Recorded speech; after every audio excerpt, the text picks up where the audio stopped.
I'm a Republican. Wish you all good evening, and I thank you for coming. I guess the first order of business is to introduce myself. I'm Andy Smith. I am running for the office of Assessor of Warren County. I'm 69 years old. I'm married to my second wife, Jane. I have 2 grown children and 2 grandchildren, with 1 more on the way. My background is as follows. I was born and raised in St. Louis County. I graduated from the University of Virginia in 1968 with a BS in accounting degree. After service in the Army Reserve, I attended the University of Missouri Law School and graduated and passed the bar in 1972, excuse me. I went to work for a Big 8 accounting firm and passed the CPA exam in 1974. In 1975, I opened my own law office specializing in income tax matters.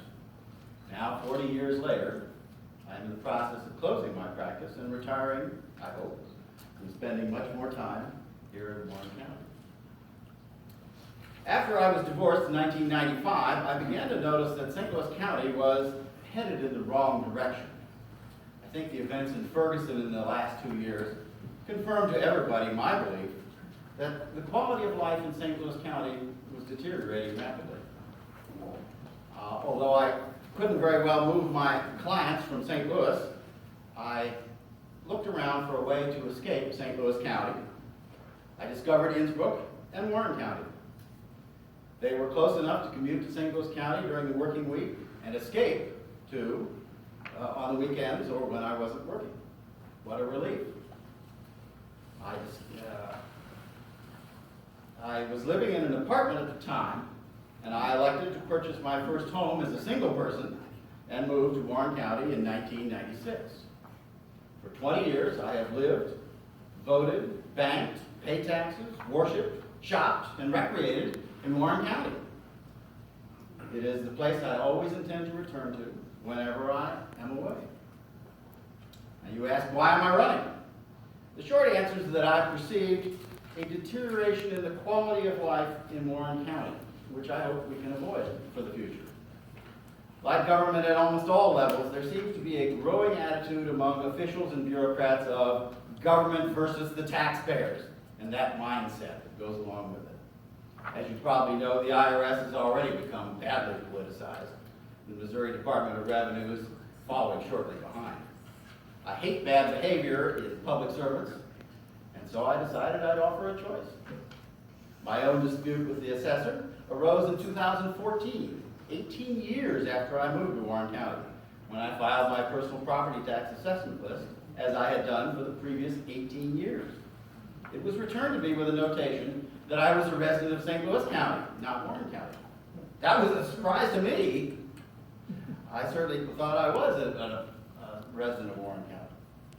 I sought an audience with Mrs. Nordwall to find out why she believed that I suddenly wasn't a resident of Warren County anymore. She said that I worked in St. Louis County. Yeah, well, that's true, but I explained that many people live in one place and work in another. Many commute from St. Louis County into the city. People like politicians, truck drivers, airline pilots commute vast distances to work, to their place of work. Those distances don't change where your home is. None of that seemed to dissuade Ms. Nordwall. Next, she argued that I was not allowed to be a permanent resident at Innsbrook. As I had no knowledge of such a prohibition, I asked her what was the source of her information. It seems that she had seen something in an advertising circular to the effect that Innsbrook homes were for weekend use only. I pointed out that an advertising circular did not have the force of law, but that was still to no avail. She folded her arms and just refused to assess my personal property. So, since Mrs. Nordwall is not an attorney, I sought out the advice of the attorney for Warren County, a man named Mr. Joseph Persky.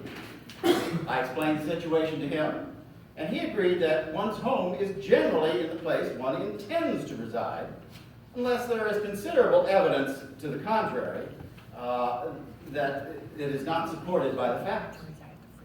When I suggested to Ms. Nordwall that she seek Mr. Persky's advice, she seemed to agree that she would.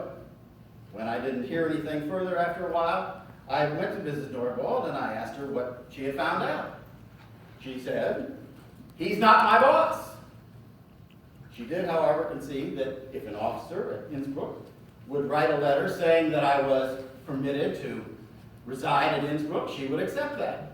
Such a letter seemed an imposition for all involved that was not required by statute, but nevertheless, I provided her with a letter written by and signed by Charlie Boyce. Again, she folded her arms and refused to issue the assessments. The issue is now on appeal to the courts at considerable expense for me and all involved because of Mrs. Nordwald's intransigence. I talked around to other people in Warren County and discovered that many of them had also had difficulties with the assessor's office. And incidentally, if you do have those problems, Jane, if you would hold that up, I would be interested in hearing about them. These are my telephone numbers and my email address. I also have some cards with my email address. About one more. All right. But based on my experience and the stories relayed to me, in my opinion, Mrs. Nordwald is a liar and a bully and does not possess the appropriate temperament to be a public servant. As a Republican, I don't think that our party should be presenting the face of an imperious prevaricator to the voters and taxpayers of Warren County. Finally, if by some chance I'm elected assessor, I will not arbitrarily be turning away tax revenue for Warren County. I will make it clear to the employees of the assessor's office that they are public servants and must realize that the taxpayers are presumed to be correct. The assessor's work is mostly clerical. The only real discretionary duties of the assessor's office are those regarding evaluation of real property. I will instruct the employees that any reasonable evidence of value presented by a taxpayer shall be accepted. Conflict with taxpayers is expensive, time-consuming, and a waste of time, and promotes that government versus the taxpayers mindset that I spoke of before. Well, there you have it. Thank you for listening, and please vote for integrity.